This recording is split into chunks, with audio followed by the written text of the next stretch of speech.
Well, now, you probably don't need reminding, but Tony Blair is the Middle East peace envoy.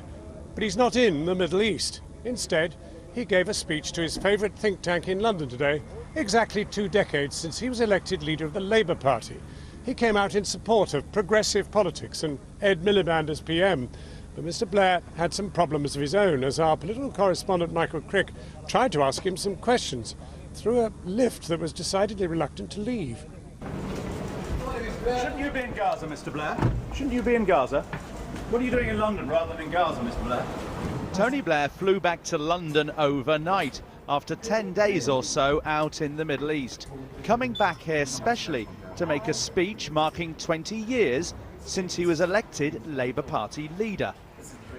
And thanks to a lift door that didn't seem to want to close, he couldn't avoid further questions. Shouldn't you be in Gaza rather than celebrating 20 years? Aren't there more important things to be doing? Mr. Blair's 2 trips to Gaza came 5 years ago, but he's not popular with the Hamas regime because of his close ties both with Israel and now also with President Sisi of Egypt. Today, Mr. Blair said this. We have gone through these periodic crises in Gaza over these last few years. We have never managed to put in place a long-term plan for Gaza. This time, when hopefully soon we will get an end to the violence, we then got to use the same energy that we have brought to trying to end the violence. We're going to bring the same energy to trying to create the right long-term solution for Gaza, because otherwise we'll be back in this situation again and many innocent people will lose their lives. It was here at Church House in Westminster 20 years ago today that Blairites cheered his election as leader. Who thought it would bring him 10 years as PM and millions in wealth?